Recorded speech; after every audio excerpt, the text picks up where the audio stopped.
2023 এই সময়টা হচ্ছে ব্লগারদের যুগ বলা যায় না, সবাই মোটামুটি ভিডিও শুট করে, ব্লগিং করে, কেউ মোটো ব্লগ করে। তো এই যে জিনিসটা মানে অ্যাকশন ক্যামেরা, তো এটাও কিন্তু ডে বাই ডে খুব জনপ্রিয় হয়ে উঠছে। বাট আজকে আমরা যে অ্যাকশন ক্যামেরাটা নিয়ে কথা বলতে যাচ্ছি না, এটার সাথে দুইটা লেন্স ব্যবহার করা যায়। অলরেডি একটা দেখতে পাচ্ছেন, আর এই লেন্সটা ব্যবহার করলে এই ক্যামেরাটা 360তেও ভিডিও নিতে পারবে। আর একটা মজার জিনিস দেখেন, জাস্ট এই ক্যামেরাটাকে ধরে আমি যদি চাই সব পার্ট এইভাবে আলাদা আলাদা করে ফেলতে পারি। মানে এই ছিল ক্যামেরা, কি একটা অবস্থা। তো আমরা যে ক্যামেরাটি নিয়ে কথা বলতে যাচ্ছি এটা মূলত Insta360 model number Insta360 One RS twin. আমরা টুইন এডিশন নিয়ে কথা বলবো, বললাম না দুইটা লেন্স আছে। তো শুরুতে ধন্যবাদ জানানো উচিত স্মার্ট টেকনোলজিসকে আমাদের কাছে এই রিভিউটি পাঠানোর জন্য। আরও অনেক দিন আগে এসেছিল, আমরা কিছুদিন আগে কক্সবাজারে ঘুরে আসলাম, তখনও এটা দিয়ে শ্যুট করা হয়েছে। তো আপনারা যারা নেবেন অবশ্যই স্মার্ট টেকনোলজির স্টিকার দেখে নেবেন। Smart technologies Insta360 official distributor এবং আপনারা অফিসিয়াল ওয়ারেন্টিও তাদের থেকে পেয়ে যাবেন।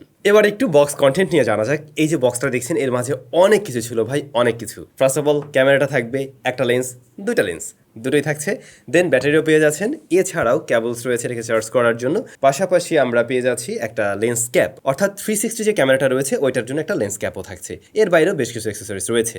আর আপনারা আলাদা করেও এই জিনিসটাও কিনে নিতে পারবেন। এটা মূলত হলো গিয়ে একটা ডাইভ কেস, এটার মাঝে ক্যামেরাটাকে ঢুকিয়ে রেখে আপনি পানির মধ্যে একদম ভিজে আসতে পারবেন, তাতে করে পানি ঢোকার কোনো পসিবিলিটি থাকবে না। অনেকেই তো আন্ডার ওয়াটার শুট করেন, তাদের জন্য কাজে লাগবে। তো ভাই এটা মূলত একটা অ্যাকশন ক্যামেরা। অ্যাকশন ক্যামেরা কোন কোন পারপাসে আমরা ব্যবহার করি নিশ্চয়ই আপনারা খুব ভালো করে জানেন। আপনারা অনেকেই হয়তো GoPro ব্যবহার করে থাকবেন বা GoProই মূলত চিনেন। এখন এইটাকে যদি বলেন হ্যাঁ GoProর কম্পিটিটর বলতে পারেন, বাট GoProর সাথে কম্পেয়ার করতে গেলে আসলে কি রেজাল্ট সেটা তো আমরা একটু পরেই দেখতে পাবো। কিন্তু যদি আমরা একটু ডিজাইন নিয়ে বলতে যাই, সেই ক্ষেত্রে GoProর চাইতে এটা অনেকটাই আলাদা। যেমনটা দেখছিলেন এর প্রত্যেকটা পার্ট আমরা ডিটাচ করতে পারছিলাম, ইভেন আমরা আলাদা করে লেন্স ব্যবহার করতে পারছি, যে বিষয়টা আপনি GoProতে পাবেন না। আবার এইটার সাইজ GoPro Hero 10 এর সাথেও যদি কম্পেয়ার করি বা 11 এর সাথেও কম্পেয়ার করি, সেক্ষেত্রে তুলনামূলকভাবে কিছুটা বড়, কিছুটা বাল্কি মনে হয়েছে আমার কাছে। তো এই একটু বড় হওয়ার রিজনে আপনি যখন হেলমেটের সাথে এটা ব্যবহার করবেন, বাই দ্য ওয়ে এর বক্সে ওই যে একটা কেস ছিল হেলমেটে ক্যারি করার জন্য আর কি, সো ওইটা ব্যবহার করলে একটু ভারী লাগতে পারে অনেকের কাছেই। তবে সুবিধা হচ্ছে এটাই, আপনি মাল্টিপল লেন্সেতে ব্যবহার করতে পারছেন এবং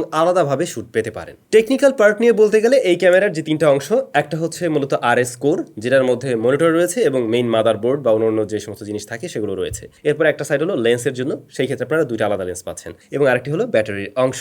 ওকে, সো এই যে দুইটা লেন্স, দুইটা কিন্তু আলাদাভাবে রেকর্ড করবে, একটা 360তে আর একটা রেগুলার অ্যাকশন ক্যামেরার মতো শ্যুট নেবে। তো রেগুলার যে 4K বুস্ট লেন্সটা আমরা পাচ্ছি, এটা মূলত 4K 60 fps এ সর্বোচ্চ রেকর্ড করতে পারে। তবে এই লেন্সটাই আবার ওয়াইড অ্যাঙ্গেলও শ্যুট নিতে পারে, তখন 6K রেজলিউশন আপনাকে দিতে পারবে, যদিও এটা 24 fps এবং 25 fps পর্যন্ত লিমিটেশনে থাকছে। অন্যদিকে 360 ক্যামেরাটা 5.7K রেকর্ড করতে পারে, এবং এই দুইটা লেন্সের ক্ষেত্রে ক্যামেরাটা 6 Axis gyro based stabilisation system use করে। ইনস্টা এটাকে নাম দিয়েছে আর কি ফল স্টেট স্টেবিলাইজেশন সিস্টেম, যেটা মোটামুটি বেশ ভালো স্টেবল, আমার কাছে আর কি বেশ ভালো স্টেবল মনে হয়েছে। ইভেন কিছুদিন আগে আমরা Insta360 X3 রিভিউ করলাম, ওইটা যেমনটা স্টেবল ফুটেজ দিতে পারছিল, এর ক্ষেত্রে আমরা তেমনটাই স্টেবিলিটি পেয়েছি। আবার যখন কিনা আপনি এই লেন্সটা ব্যবহার করবেন, 360, তখন আপনি চাইলে কিন্তু সেই একই রকম ভাবে সেলফি স্টিককে হাইড করতে পারবেন, যেমনটা আমরা Insta360 X3 এর ক্ষেত্রেও দেখছিলাম। তো এবারে কথা বলবো এর ফুটেজ কোয়ালিটি নিয়ে এবং মাইক্রোফোন কোয়ালিটি নিয়ে।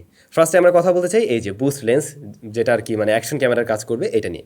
সো এটাতে আমরা বিভিন্ন সিচুয়েশনে বিভিন্ন রকমের শ্যুট নেই, যেমনটা আপনারা দেখছেন ভিডিওতে। ডে লাইটে কিন্তু আমরা ভালোই শার্পনেস দেখছি, ডিটেলের পরিমাণও ভালোই ধরে রাখতে পারছে। এখন যদি আমি GoPro 10 বা 11 এর সাথে কম্পেয়ার করতে যাই, হ্যাঁ হয়তো কিছুটা পিছিয়ে থাকতে পারে, বিশেষ করে লো লাইট সিচুয়েশনে, কিন্তু ডে লাইটে আপনি খুব একটা আলাদা করতে পারবেন না। তবে এইটার কালারটা একটু পপ আপ টাইপের দিচ্ছে, একটু বুস্টেড কালার দেয়। এই ক্যামেরাটাকে মূলত মোবাইল ফোনের সাথে কানেক্ট করা যেতে পারে অ্যাপ্লিকেশনের থ্রুতে। Insta360 অ্যাপ্লিকেশন রয়েছে, ওর সাথে কানেক্ট করে নিয়ে আপনি খুব সহজেই এর ফুটেজগুলো এডিট করতে পারবেন, বা সেখানে আপনি প্লাগ অ্যান্ড প্লে টাইপের অনেক ফিচার্স পেয়ে যাবেন। আবার কম্পিউটারের জন্য সফটওয়্যার রয়েছে, সেটার মাধ্যমে এর ফুটেজগুলোকে আপনি বিভিন্ন রকম কি ফ্রেমিং বা রিসাইজ করতে পারবেন, বিভিন্নভাবে এডিট করতে পারবেন। আবার অটো মোডেও এডিট করা যেতে পারে, জাস্ট কয়েকটা ফুটেজ সিলেক্ট করে দিলে অটোমেটিক এডিট করে নেয়। এই বিষয়টাও খুব ইন্টারেস্টিং। তো দেখলাম যে তাদের ওই অ্যাপস থেকে আপনি চাইলে কালার কিছুটা পপ আপ করেও দিতে পারেন, বা এগুলোতে আপনি পোস্ট প্রসেসিং এ গিয়ে পারবেনই। এরপরে আমরা আসলে পানির মধ্যে গিয়েও শুট করছিলাম একটু সাগরের পানিতে, যেমনটা আপনারা দেখছেন। তো ওই শটগুলো কিন্তু বেশ দারুণ লেগেছে, আমরা এই কেসটা তখন ব্যবহার করছিলাম আর কি। যদিও কক্সবাজারে ঘোলা পানি, সো পানির নিচের কোনো কিছু দেখানোর মতো সুযোগ নেই,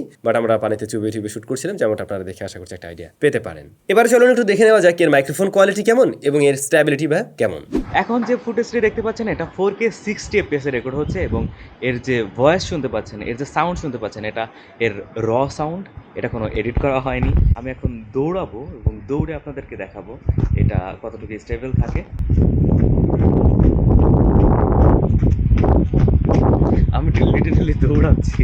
যারা কিনা ভ্লগিং করবেন এবং এইটার ইনবিল্ট মাইক্রোফোনে রেকর্ড করে আপনি সেই ভয়েসটাই কাজে লাগাতে চাচ্ছেন, আমার মনে হয় তারা চাইলে কাজে লাগাতে পারবেন। এর মাইক্রোফোন কোয়ালিটি ওভারঅল আমাদের কাছে ভালো লেগেছে এবং আমরা কিন্তু খুব জোরে কথা বলছিলাম না, নর্মালি যেভাবে কথা বলতে হয় ওইভাবে বলছিলাম। তো ইনবিল্ট এর যে নয়েজ রিডাকশন সিস্টেম সেটা মোটামুটি নয়েজ কাট করতে পারে, তবে আমার মনে হয় পোস্ট প্রোডাকশনের সময় আরেকটু যদি টুইক করে নেন সেই ক্ষেত্রে এর থেকে বেটার একটা আউটপুট পাওয়া সম্ভব। তবে হেভি উইন্ড কন্ডিশনে অবশ্যই বাতাসের সাউন্ডটা চলে আসে, সো পারলে আলাদা করে কোনো একটা মাইক্রোফোন ব্যবহার করলে আরো বেটার আউটপুট পাওয়া সম্ভব। তবে এই ক্যামেরাটা মনে হলো প্রপার লাইটিং কন্ডিশনেই সবচাইতে বেস্ট রেজাল্ট দিতে পারে। লো লাইটে এর পারফরমেন্স অনেকটাই ড্রপ করে, যেমন নয়েজের দেখা পাওয়া যায়, সেই সাথে আমরা দেখছিলাম এটা স্টেবিলিটিও একটু কমে যায় আর কি। তখন এতটা স্টেবল ফুটেজ আমার কাছে মনে হয়নি, আর নয়েজ গ্রেনের দেখা তো থাকি। সো প্রপার লাইটিং কন্ডিশন আসলে এটা দিয়ে শুট নেওয়া ট্রাই করবেন। তো এটা দিয়ে চাইলে ছবি তুলতে পারবেন। 48 মেগাপিক্সেল মোডে ছবি নেয়, ছবিগুলো বেশ ওয়াইডে আসে, যেমনটা দেখছেন। প্রপার লাইট পেলে কিন্তু ভালো শার্পনেস, ডিটেল এবং ডাইনামিক রেঞ্জও ধরে রাখতে পারে, কিন্তু সেই একই রকম ভাবে আমরা একটু কালার বুস্টেড দেখছি, যদিও এই ধরনের ছবিগুলো সোশ্যাল মিডিয়া রেডি টাইপ বা দেখতে সুন্দর লাগে আর কি। তবে কোনো সাবজেক্টের খুব কাছ থেকে ছবি তুলতে গেলে দেখছিলাম সেটাকে ফোকাস করতে পারছে না, একটু দূরের থেকে আর কি ফোকাসটা ভালো নেয়। এবার যদি ভাই আমরা একটু লেন্সটা পাল্টে ফেলি, আই মিন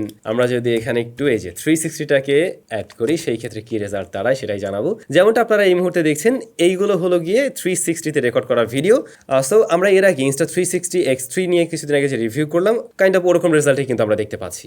এরপরে আমি যেমনটা বলছিলাম, আপনি চাইলে এখানে একটা সেলফি স্টিক ইউজ করে ওই সেলফি স্টিকটাকে হাইড করে দিতে পারেন। ইভেন ইনস্টারই নিজস্ব স্টিক পাওয়া যায়, সেটাও আপনি ব্যবহার করতে পারেন। সেই ক্ষেত্রে আপনি ড্রোন ফুটেজের মতো ফুটেজ ব্যবহার করতে পারবেন, বা সিঙ্গেলি যখন শুট করবেন তখন থার্ড পার্সন ভিউর মতো একটা ভিউ পেয়ে যাবেন এই ক্যামেরা থেকেই। তো এই দুইটা ক্যামেরা কিন্তু 360তে শুট নেয়, বা 360 ক্যামেরা আসলে কিভাবে কাজ করে এটা নিয়ে আমি আজকে আর মোটেই বলতে চাই না, এগুলো নিয়ে আগেও আলোচনা করা হয়েছে। তো এই দুইটা ক্যামেরার যে জয়েনিং এরিয়াটা, সেই জায়গাটা কিন্তু দেখলে বোঝা যায় না, বেশ সুন্দরভাবে এটাকে ম্যাচ করতে পারছিল এর সফটওয়্যার। স্টেবিলিটি নিয়ে আমরা সন্তুষ্ট, তবে লো লাইটে দেখছিলাম বুস্ট 4K ক্যামেরার মতোই এখানেও পারফরমেন্স ড্রপ করে অনেকটাই। সো ডে লাইটে বা একদম প্রপার লাইটিং কন্ডিশনে ভিডিও শুট নিতে হবে, সেই ক্ষেত্রে আপনারা ভালো আউটপুট পাবেন আর কি। তো আপনারা অবশ্যই কমেন্ট করে জানাবেন এর 4K বুস্ট ক্যামেরার ফুটেজ বেশি ভালো লেগেছে আপনাদের কাছে, নাকি 360তে নেওয়া ভিডিও ফুটেজগুলো বেশি ভালো লেগেছে, কোনটা বেশি ভালো লাগছে মাস্ট কমেন্ট করে জানাবেন। ব্যাটারি নিয়ে বলতে গেলে এখানে মূলত 1445 mAh এর একটি ব্যাটারি রয়েছে, এই যে নিচের লাল অংশটা যেটা দেখছেন আর কি। সো এইটার থেকে 1 ঘন্টা প্লাস ব্যাটারি ব্যাকআপ পাওয়া যায়, 1 ঘন্টার কিছুটা বেশি সময়, কিন্তু টানা 1 ঘন্টা আপনি এটা দিয়ে হয়তো শুট করতে পারবেন না যদি ওয়েদার একটু গরম টরম থাকে। এই বিষয়টা আমরা লক্ষ্য করছিলাম যখন কিনা আমরা 4K-তে বা 5K-তে রেকর্ড করছিলাম, বা 6K-তে। রেজুলেশন কিছুটা কমিয়ে রাখলে এটা গরম তুলনামূলকভাবে কম হয়, কিন্তু যদি ওয়েদার অনেক বেশি গরম থাকে এবং 4K 60 FPS রেকর্ড করতে থাকেন টানা, তখন এটা ভালো রকমেরই হিট জেনারেট করে। সুতরাং প্রয়োজন না থাকলে একদম টানা শুট না করে একটু মাঝে মধ্যে অফ অন করে নিয়ে ব্যবহার করলে ভালো হবে আর কি। তবে যারা মোটো ব্লগিং করেন তাদের তো আসলে কোনো উপায় নেই, পুরোটাই হয়তো শুট করবেন। তো একদম হেভি রোদের মধ্যে থাকলে যেটা হতে পারে, ক্যামেরাটা অতিরিক্ত গরম হয়ে একটা সার্টেন টাইমের পরে বন্ধ হয়ে যেতে পারে, যেটা আমরা অন্য ক্যামেরার ক্ষেত্রেও দেখি, মানে হিটিং ইস্যু থাকলে এই সমস্যাটা হয়। সো এটা একটু গরম হয় আর কি। তো মোটামুটি এই ক্যামেরাটার একটা ওভারভিউ আপনারা পেয়েছেন যে এটা কি কি অফার করছে, কেমন কি রেজাল্ট ছিল। আমরা একদমই ইনডেপথে গেলাম না, মোটামুটি একটা আশা করছি আইডিয়া দিতে পারলাম আর কি। হ্যাঁ, এখন ফাইনালি যদি দামটা বলি সেক্ষেত্রে আপনাদের বুঝতে আরো সুবিধা হবে। স্মার্ট টেকনোলজিস থেকে আপনারা যদি এই টুইন এডিশনটা নেন, সেই ক্ষেত্রে দাম পড়বে 74,299 টাকা। আর যদি সিঙ্গেল এডিশনটা, আই মিন শুধুমাত্র 4K বুস্ট লেন্সটা থাকবে, এটা সহ নেন, তখন দাম পড়বে 41,499 টাকা। তো এই প্রাইস থেকে এর পারফরমেন্স আপনাদের কেমন লাগছে আপনারা কমেন্ট করে জানান। তবে আমার কাছে মনে হয়েছে এই প্যাকেজটার দাম